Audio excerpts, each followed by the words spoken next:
Ladies, I want to talk to you today about weight.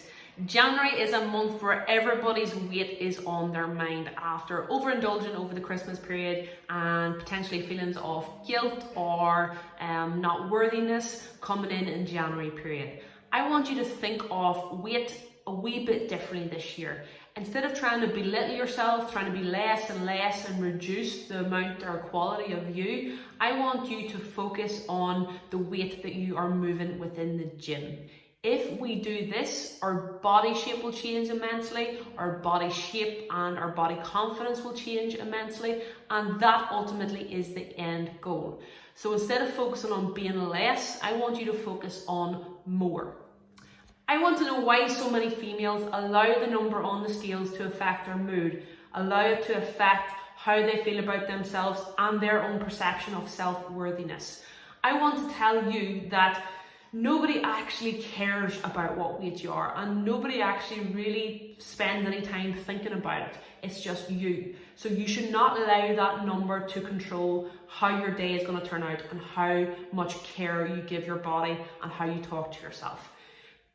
The weight on the scales is controlled by numerous things that are relatively out of your control, such as gut content, water retention, how much food that you consumed previous to hopping on the scales, the time of the day that you hop on the scales, and also the time of the month that you hop on scales. So we should not allow this relatively insignificant number affect how we treat ourselves both physically and mentally. It's time to change that perception and focus on something that gives you real purpose, real confidence and real self-belief, and that's the number that you work with in the gym. I encourage every female to get comfortable in the gym and to get lifting weight. That might mean just simply moving your body weight to build up the strength to be able to move dumbbells, kettlebells, and then move on to the barbells. And it's about that progressive overload and that challenge that will help your body shape pull in all the right places. You can go running the roads all day long, you can go to as many spin classes a day as you wish, but that's just burning calories. If you want to change your shape, it's time to pick up some weight, it's time to challenge your body, and you will see results in a seriously quick time. However, that's only going to be 1 hour of your day at most. So what you do in the other 23 hours of your day is where the not so secret lies. What are you doing to manage your sleep? Are you getting your 7 to 8 hours, and is it quality sleep?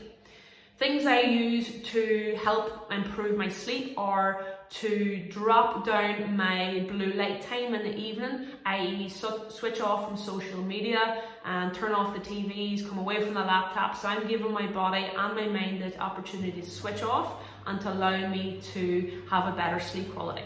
Other things I do are a brain dump, which simply means grabbing a journal and writing out anything that's going on upstairs and getting it off your shoulders and allowing your body to relax in a more relaxed state pre-bed. Other things you could do are a pre-bed journal session. This could be just simply writing out the good things that happened to you that day, offloading some mental tasks that you know you have to do tomorrow, and just giving yourself a bit of time for reflection and reframing the mind again, bringing it back into a positive position so that you can go to sleep with no worries or stress. So once it comes to nutrition, you have two main focuses. The first focus and the most important focus, if you get this right, it does not matter how much carbohydrates you have in your diet or how much so-called junk food you have, you can still get results. Number one priority is going to be weekly calorie allowance. Every individual has their own unique daily calorie requirements, and this is dependent on age, weight, activity levels and goals. So if you hit as close to this weekly calorie allowance as possible on a consistent basis, you will bring yourself closer to your goals. And you do not have to restrict yourself, you do not have to starve yourself in order to hit as close to this goal as possible. Once it comes to weekly calories, you can have higher calorie days or lower calorie days depending on your activity level, your lifestyle that day, or simply your hunger levels. You can have higher calorie days at the weekend and lower calorie days around your rest days, and this allows you to have a lot more freedom, a lot more flexibility with your food intake, and allows you to feel more in control, and that you're not starving yourself, and that you're not really on a diet because you've got more flexibility within your routine. Once you've hit your weekly calories, the second most important thing is your daily protein intake. Once you start to increase your protein intake, this will help you recover better from training, it'll help you stay fuller from all your meals, and it will help you reduce your snacking. Because coming out of the Christmas period where you're eating whenever you wanted, you're at whatever you wanted, you probably will have to get in control of your hunger this week and moving forward. So it's important that you up your protein intake so that you are balancing your blood sugar levels and allowing your body to get results. Now, the third and potentially the most important aspect of getting results and changing your perception as to how you look after yourself, how you treat your body, and your goals moving forward is mindset. Mindset is super important, because if you don't actually believe that you can achieve whatever goal it is you've set out in January, then you simply won't, because your programming won't allow you to follow through in that pursuit. It'll get lazy, you'll find that you're losing motivation, you are finding that you're making excuses, and that you're feeling completely unworthy. So if you can actually change your mindset, if you can set goals in line with that, then you will be able to achieve whatever you want, but you need to believe that you have the ability to achieve it. If you keep telling yourself that you're going to fail, that you're always going to be this shape and size, and that you never get any results from any diet or any nutrition plan you've ever been on, then that is what the world or the universe is hearing from you. So if you keep repeatedly telling yourself or feeling those thoughts or emotions, then that is what you're going to get back in return. It's called the boomerang effect, or the law of cause and effect.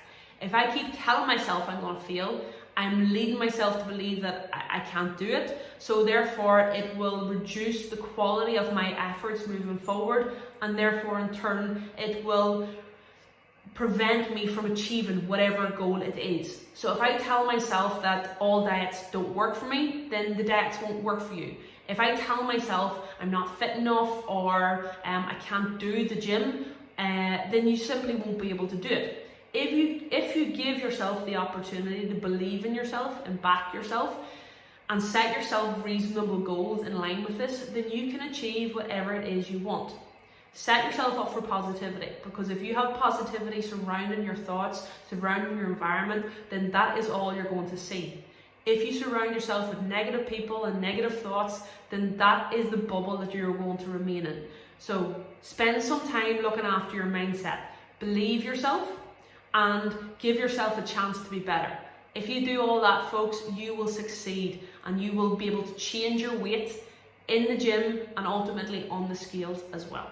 Hopefully this helps.